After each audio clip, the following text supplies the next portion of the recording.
condos. So what are the benefits of owning a condo down here on the shore?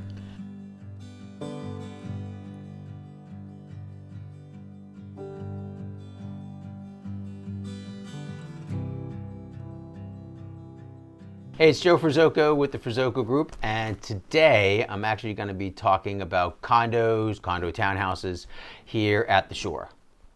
Benefits of owning a condo at the shore really come down to, I'll say it this way, it's like maintenance. You know, you're home all week, you're working Monday through Friday, it's Friday afternoon, you get done with work. I mean, if you don't have a landscaping company, you got to cut your grass, and it rains, and you want to come down the shore that weekend. Well, now you got to wait because you either got to wait for the grass to dry or the sun to come out so you can cut your grass the next day, or you don't come down. Owning a condo is kind of maintenance free. Somebody else does it for you. I've always looked at it that way. Like, listen, I've got a property down at the beach that, you know, common area maintenance, someone's maintaining the building, and I just don't really have to worry about it when I'm down here. As opposed to my primary home, wherever that may be, I can worry about that property, you know, and with regards to maintaining it. So, I mean, owning a condo, that certainly is something, in my mind, that was, God, 25, 30 years ago when I bought my first property at the shore, that's what I was thinking about. I was like, well, I don't want to really maintain this thing, then I got two properties I got to do. That was something that I always looked at. I mean, look, you own a condo, townhouse, some of them have pools, some have elevators, things to that nature. You're certainly living in a condo, you have to like your neighbor. That's for sure. I mean, there's no two ways about that. You've got to be a social person, where you get along with other people. You always have to take that into consideration too. One neighbor might be loud. I mean, heck, and sometimes you don't even realize that you have neighbors. But there are instances where your next door neighbor is really loud, or the person living above you is really loud, and you always know when they're there.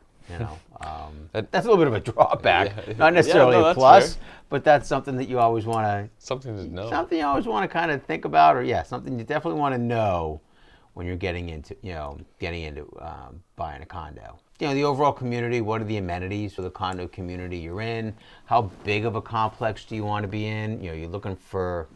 You could have some situations where it's 4 units, or just like a side by side, or an up and down. They're condos. Some people call them multifamily or duplexes, but they're individual owners. They're technically a condo. They're an association. Someone owns the second floor, someone owns the first floor, and you'll share the expenses of the property, siding, roof, that kind of stuff. What have been like kind of your favorite amenities in a condo? Yeah, versus like maybe we don't use this thing that often actually. Well, I think the pool is always something that's always an advantage. Someone opens the pool, somebody maintains the pool, somebody closes the pool, and it's always and it's there.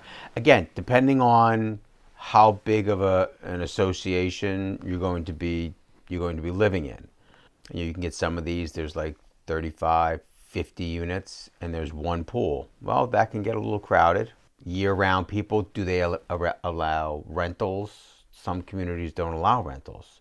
So whenever you go to the pool, it's just owners or maybe family members of owners. So pool's always nice. I mean, elevator, again, depending on your location, if it has an elevator in it, you're out, your food shop and things like that. I mean, I know that, I have a very small community that I live in, but I'm on the top floor.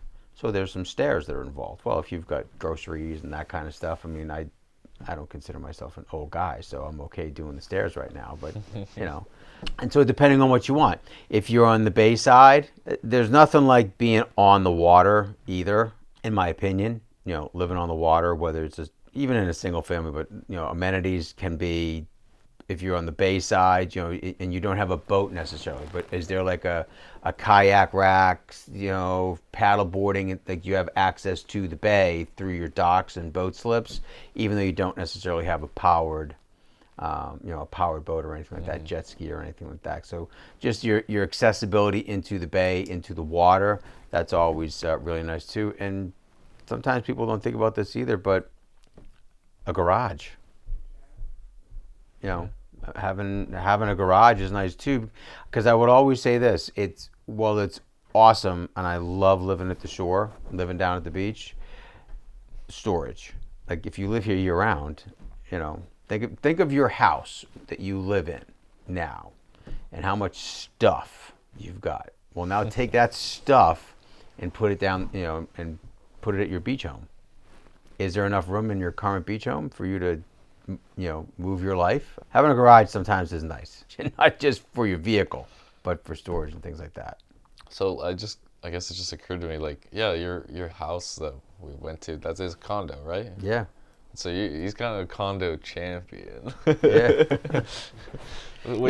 Like closets, like they don't really, and again, this is sort of a condo thing, but even single families. I mean, you walk into some properties and they've got walk-in closets and things like that, and it's spectacular. But there are others that you walk into and it's really just it's a 3-bedroom, 2.5 bath, and each bedroom has a closet. There's a hallway closet. There might be a pantry, there might not be a pantry. Do you have a laundry room, or is it a closet? The washer dryer is in a hall closet. Well, it's not small, but it's not really a laundry room that you can walk into. Storage becomes something of whether it's an issue or it's a priority. Like, how can you create more storage, more space? It would probably be easier to find a condo that's on the water. Like, it's going to be probably cheaper or more affordable than finding a single family home. Well, Is that true? Yes and no. I think that depending on what town what shore town you want to be in, our condo townhouse is more prevalent up on the beach or on the drive than single family homes. I think it's relevant to the town that you're looking in. How can buyers finance the purchase of a condo on the Jersey Shore? Okay. So we have preferred lenders, whether it is Tom Soak at United Lending. These guys, they have programs that can help you finance your condo, your townhouse, and even, ones that might be these seasonal condos where they open up, beginning of April, they close the end of October. They're sometimes considered non-conforming. Or a condo-tel. Condo-tel is sort of a version of it's owned by an individual. Now take the concept of a motel, check in, check out, like even daily or nightly, and so that's a condo-tel. Not all lenders finance condo-tels. Tom at United Lending, they certainly do that. Interest rates don't fluctuate too much difference from if you're buying a primary or a second home, 20% down. I mean, they come up with the best programs for you, whether it's an or something like that. But financing, you kind of go into it with the same mindset and the same objective as if you were buying your primary. All right, how much money do I need down? When's my first deposit? When's my second deposit? What's my mortgage commitment? If you're not, your primary home, if that's a single family home, you don't have a condo questionnaire that needs to be filled out by your association that you're purchasing into for your lender. I mean, if you live in a condo and that's your primary, then you kind of know what that what that experience is about. As opposed to here, depending on how much money you're putting down, there may be a condo questionnaire that needs to be filled out by the association president or treasurer of the complex you're buying. And they know how to do all that. Your lenders know how to kind of navigate those waters, to get you to closing and your mortgage commitment. From what I've understood from what you said, it feels like a condo is like a great option.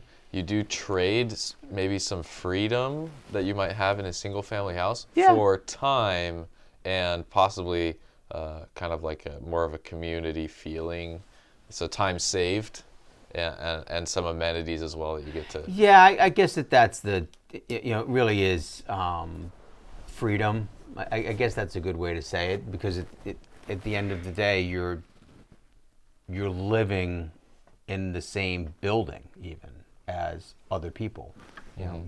If you're in a single family home, that's you. You have your yard.